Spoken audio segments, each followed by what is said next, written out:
嗨，我是修弟。如果我告诉你，赤道不仅仅是个地理名词，它真的是一条能束缚人的东西，你信吗？2022年2月11日是我第一次驾船跨越赤道，紧接着2月14日是我第二次驾船跨越赤道，之后2月17日第3次，2月24日第4次，2月26日第5次跨越赤道后，海神才终于放我走，我才得以脱离赤道的束缚。2个星期内5次驾船跨越赤道，我觉得这申请个吉尼斯纪录都不是问题。问题是我为什么这么频繁的过赤道呢？因为逆风还有溺水。之前介绍这段航行时我提到过，这条航线非常不顺，对帆船来说行驶难度很大，而最难走的一段路就是经过赤道后往东南方向绕过卡尔坎哈尔海角的这一程，不到400海里的直线距离愣是走不过去。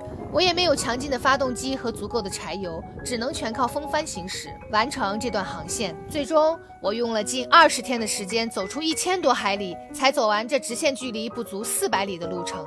以前跟大家分享过，逆风航行时船会做 horsing， 就是上下运动。今天咱们来个进阶课程，看一看没有发动机辅助的情况下，帆船是如何逆风行驶的。船头前方90度风角，即左右各45度之内吹来的风都属于逆风。这个时候帆船是没有办法靠纯风帆动力向前行驶的。不过根据船型的设计，有一些现代帆船在某些海况下能做到极限顶风30度的时候，依然可以用帆行驶。比如我之前的那艘亚诺41，还有最典型的例子就是赛船，很多也可以跑到30度左右的风角，但现在这艘救救号就不行，而且市面上大部分的休闲帆船都不行。假如你听到有人说他的船可以在海上顶风30度行驶，咱就呵呵一下得了，别拆穿人家。非要抬杠的话，别说30度，先跑个45度看看再说。当风角小于30度时，就属于正顶风，任你什么帆船也很难用风帆动力前进。这种时候就需要使用传说中的折返驶。假如你参加航海相关培训，讲到逆风行船，教练都会为你展示这样的图例。没错，这就是名震江湖的逆风折返驶秘籍。然而，这个折返驶到底成立吗？以我多年顶风作案的经验来回答这个问题，它既成立也不成立。这不是等于没说吗？别急，听我慢慢道来。首先，它是成立的。假如没有海浪和洋流的干扰，在平静的水面航行，遇到顶风时，可以进行如图所示的折返驶。然而，在大海上，有风就有浪，有浪也有洋流，在浪和洋流的作用下，这种图上画的折返驶线路就是纸上谈兵了。现在大家看到的这个航线图，就是我用了一整天时间折返驶的结果。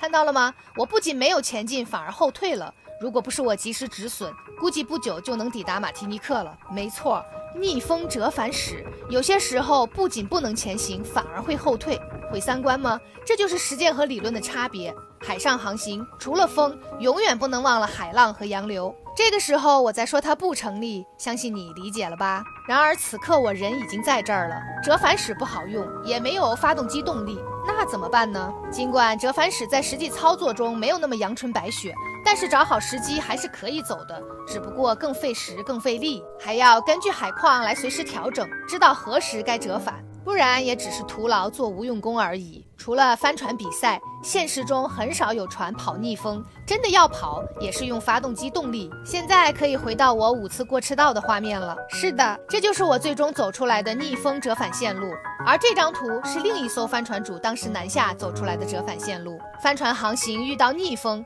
要么用发动机辅助，要么找地方停着别动，要么干脆往回走。